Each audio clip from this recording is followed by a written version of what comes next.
Lesson 1. Conic sections and their properties. Let us start by looking at conic sections in graphical communication.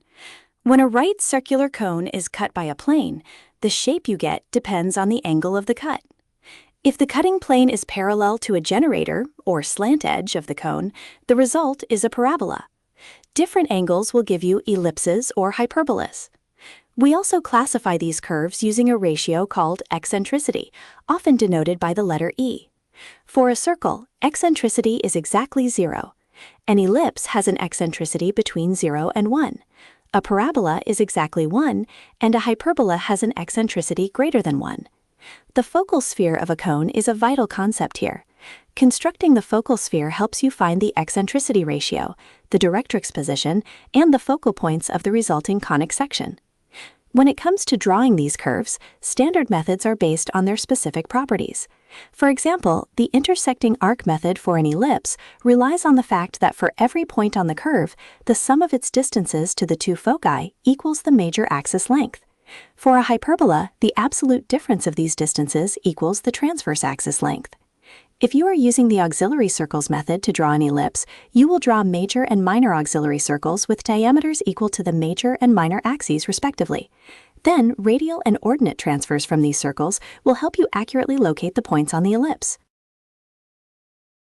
Lesson 2. Cycloids, spirals, and helices. Next, we will explore paths traced by moving points, starting with the cycloid family. A cycloid is simply the path traced by a point on the circumference of a circle as it rolls along a fixed straight line without slipping. If that generating circle rolls on the outside of a fixed circle, it creates an epicycloid. If it rolls inside a fixed circle, you get a hypocycloid. Another fascinating curve is the Archimedean spiral.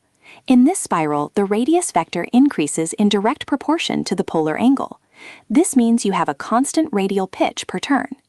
To draw it between two given radii for a specific number of convolutions, you divide the angle range into equal parts and step the radius outwards in equal increments. Now, let us shift to three-dimensional curves with the helix. By standard convention, a right-hand helix advances away from the observer when rotated clockwise, much like a typical screw. When you unroll or develop one turn of a cylindrical helix, the true length of that turn forms the hypotenuse of a right-angled triangle. The base of this triangle is the circumference of the cylinder, and the height is the pitch. This exact triangle is used to find the helix angle. If you are dealing with screw threads, remember that a 2-start thread has a lead that is twice the pitch, because it advances 2 pitches per revolution. Helix geometry is also applied when drawing helical vanes, or when constructing round, square, or rectangular section springs. Lesson 3. Gears and mechanical linkages. In our final lesson, we examine the graphical principles behind gears and mechanical linkages. For spur gears, the key curve is the involute. The involute of a circle is defined as the path traced by a point on a taut string as the string is unwound from a base circle. This base circle is the foundation from which the involute tooth profile is generated. When a gear pairs with a rack, forming a rack and pinion system, the rack tooth profile has essentially straight-sided flanks because it is an involute of a base circle with an infinite radius. When drawing involute spur gears in mesh for your exam, remember that the pitch circles must touch exactly at the pitch point on the line of centers. Also, the number of teeth you draw in mesh is limited to 5. You can construct these tooth sides using either the true involute method or approximate reproductive methods. Beyond gears, you also need to understand planar linkages. The classic slider crank mechanism is designed to convert the rotary motion of a crank into the reciprocating motion of a slider, or vice versa.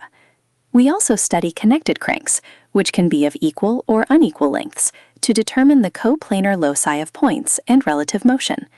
Finally, there is Watt linkage, which was historically used in steam engines. Watt straight line motion is utilized to produce an approximate straight line path of a point using a specific arrangement of linkages. Thanks for watching. For free practice questions, study guides, and flashcards, visit exampreprise.com. Good luck on your exam!